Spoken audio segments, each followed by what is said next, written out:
I'm not a lawyer, but I've never heard of a rapper being sued over a diss track.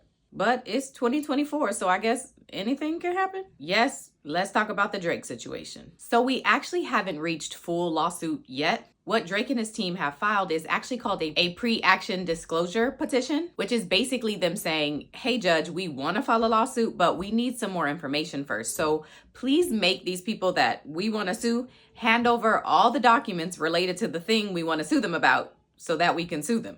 More specifically, Drake and his team is asking a judge to make UMG and Spotify hand over all documents and communications related to the publishing and promotion of Kendrick Lamar's song, Not Like Us, the cover art for the song, and the music video, as well as anybody who handled any payments, because they say they have grounds to file a civil RICO lawsuit and to make a claim under the New York General Business Law. I honestly don't want to hear about another RICO ever again in my life. The way they break this down for the RICO is by saying that UMG and Spotify committed wire fraud, which would be considered racketeering activity, because they paid people either directly or by reduced fees in exchange for these people playing and promoting Kendrick Lamar's Not Like Us song without disclosing that they were paid to do so. Drake and his team say that UMG charged Spotify 30% less than their regular fee, so that Spotify would recommend Not Like Us to its customers, even when those customers were searching for other artists or songs. They also say that they did that with Apple and Siri. Like if you asked Siri to play Drake's album, it would play Not Like Us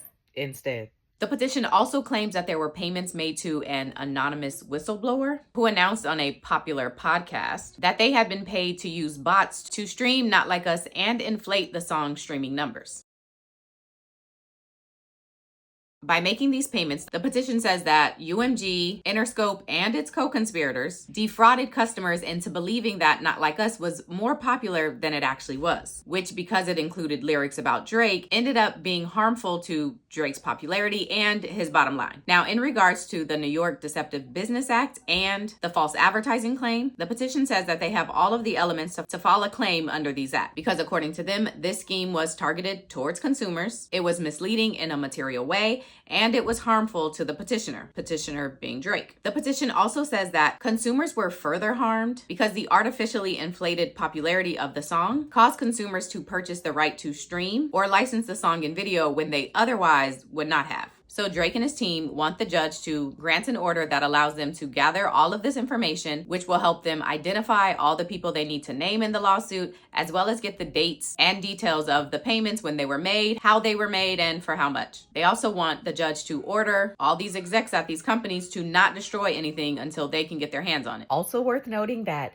the filing says that the petitioner, meaning Drake, has received information that UMG has been taking steps in an apparent effort to conceal its schemes, including but not limited to by terminating employees associated with or perceiving as having loyalty to Drake. Not they firing you if you a Drake fan. It says that UMG has no interest in taking responsibility for what they've allegedly done, and that Drake has been trying to engage in conversations with them, but they have no interest. Instead, they've told Drake and his team that he should just sue Kendrick. UMG has already responded, saying that the suggestion that UMG would do anything to undermine any of its artists is offensive and untrue. So I think this one is gonna be interesting. What y'all think? So that's basically what they're suing for.